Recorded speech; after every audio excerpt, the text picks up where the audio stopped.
Bonjour à tous, aujourd'hui la vidéo aura pour thème la fabrique d'un monstre.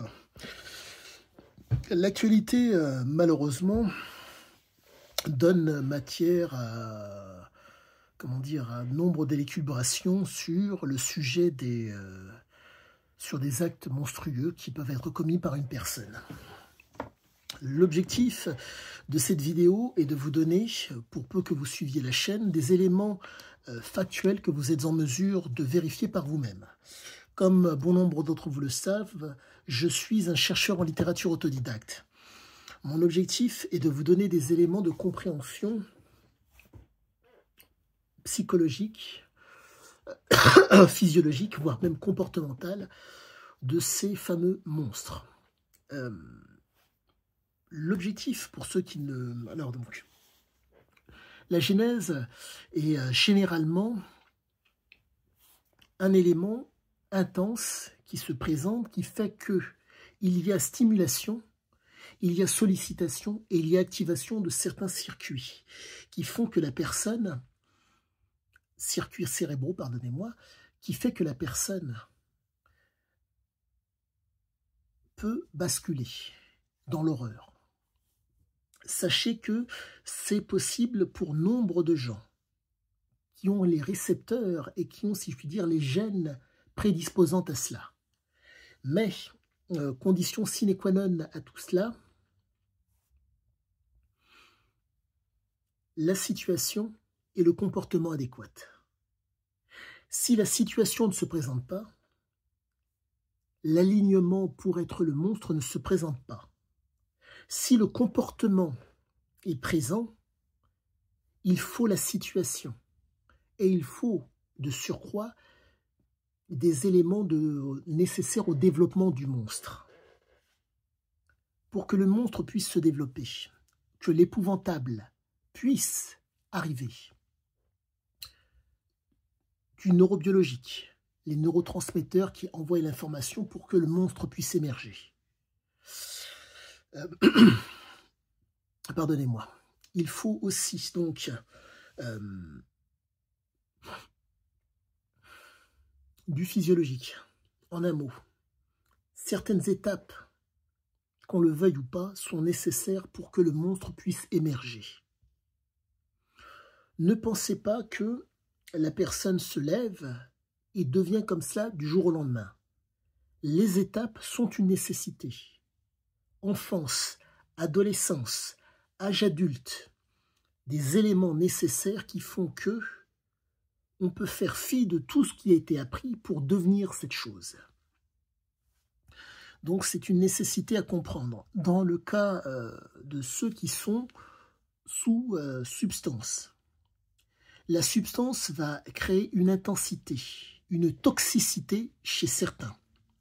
Cette toxicité fait que vous allez avoir ce qu'on appelle les, ce qu'on appelle les CRP. C'est une prise de sang pour voir si vous avez une inflammation. Toxicité, inflammation, qui amène derrière une réaction. Ou pas. Il faut comprendre que le monstre, vous n'allez pas pourtant, comment dire, ce n'est pas visible sur le visage de la personne. Parfois.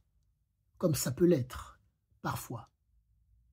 Mais il faut comprendre que, généralement, ils essayent de se fondre dans la masse. L'objectif pour eux, c'est généralement, il y a trois types, si je puis dire, de monstres. Ceux qui sont soumis à leur nature, ceux qui commandent à leur nature et ceux qui contrôlent leur nature. Vous avez ceux qui, dans le cas qui sont sous substance, car je me travaille sur un homme qui était sous substance, qui était un pervers narcissique,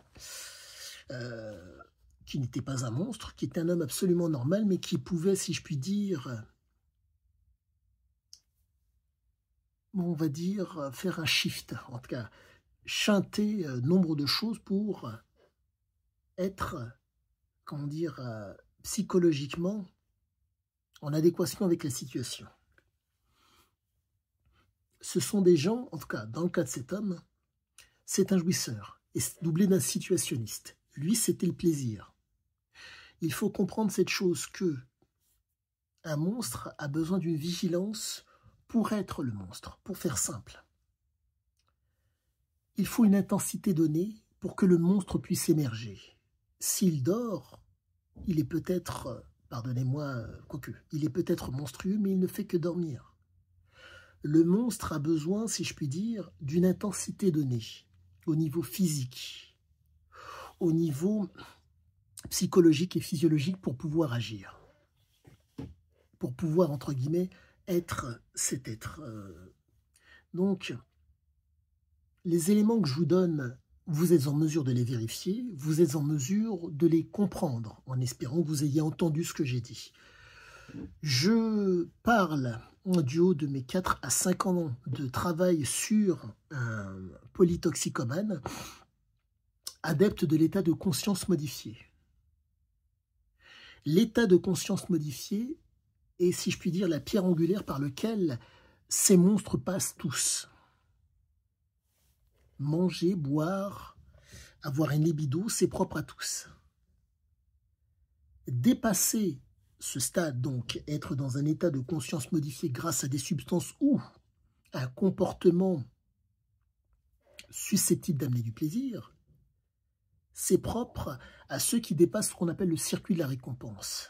En un mot, avoir d'autant plus de plaisir, mais pas avec les choses communes à tous, manger, boire, avoir une libido. Donc là, c'est un autre registre, un état de conscience modifié. Cet état de conscience modifié permet au monstre d'agir. Si vous vous sentez supérieur à ces gens, sachez que vos prédispositions dans un contexte donné peuvent vous amener à être comme eux. Mais comprenez que la situation va faire office de prétexte à laisser émerger ce qu'il en est. Si vous n'avez pas les prédispositions, les gènes, voire les récepteurs pour que ça puisse sortir, ça ne sortira pas. Donc, surtout, pour ceux et celles qui se sentiraient supérieurs, rappelez-vous d'une chose.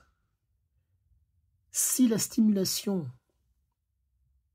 est adéquate, si elle sollicite les bons circuits cérébraux et que vous êtes réceptif à cette sollicitation, quelque chose peut émerger. Pas forcément un monstre, peut-être quelque chose d'autre, mais tout cela peut émerger. Donc, je ne vous parle pas de ce que je pense, je vous parle de ce que j'étudie avec acuité.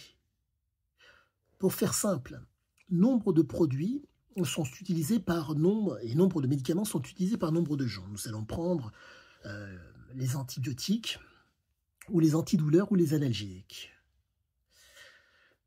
Analgésiques qui, pardonnez-moi, de mémoire, qui suppriment la douleur, voire, pardonnez-moi, les antalgiques, pardonnez-moi, qui suppriment la douleur. Quoique non, ouf, misère. Le détail du diable, qui supprime la douleur, ou de l'autre côté, qui diminue la douleur, mais qui fait en sorte que la douleur ne soit plus présente, mais dès que le médicament vient à s'estomper les effets, ça revient. Donc ne négligez pas cette chose. Le fait de pouvoir être dans un état physiologique différent fait que le monstre peut émerger. Ou pas. Mais j'en reviens à ce que je vous disais par rapport aux fameux récepteurs. Si les récepteurs sont présents, sont stimulés, sont sollicités et sont activés, il ne manque qu'une seule chose. La situation pour que ça puisse s'exprimer. Donc je ne dis pas que ça peut arriver à tous, car, je me répète, s'il n'y a pas les récepteurs, et s'il n'y a pas, pardonnez-moi, les gènes, il n'y a rien du tout. Donc j'essaie de vous donner un profil assez qualitatif de ce que peut être un monstre. Pardonnez-moi, de ce que peut être une personne épouvantable. Qui dit épouvantable dit derrière possibilité de devenir un monstre. Ça ne tient qu'à très peu de choses. Solliciter, pardonnez-moi, exprimer la parole, exercer, être capable de faire les choses et l'opportunité. S'il y a un alignement psychologique, physiologique et comportemental, quelque chose peut émerger. Donc, je pense vous avoir donné le plus gros de mon explication sur comment faire émerger un monstre. L'objectif n'est pas de vous dire que mon avis est, comment on veut dire, gravé dans le marbre et qu'il n'y a rien à y redire. Mais je vous donne des éléments de recul de facilement 5-6 ans de pratique de cet homme. J'ai dû m'intéresser à énormément de voyous, des gens qui ont un système d'interprétation, de représentation et de simulation de la réalité qui est différent du mien. J'y suis allé, si je puis dire, à pas de loup, car c'est extrêmement, comment vous dire, fatigant. Je ne suis pas face à des gens qui, comment vous dire, un exemple terrible à mes yeux et que je devrais vérifier pour savoir s'il est vrai. Une jeune femme, adepte de l'héroïne, ne pouvant plus s'en passer, avait la possibilité à un moment donné, de par la beauté qu'elle avait, d'avoir l'argent qui lui convenait en étant, comment dire, en ne s'exposant pas plus que ça. Elle fouettait des clients.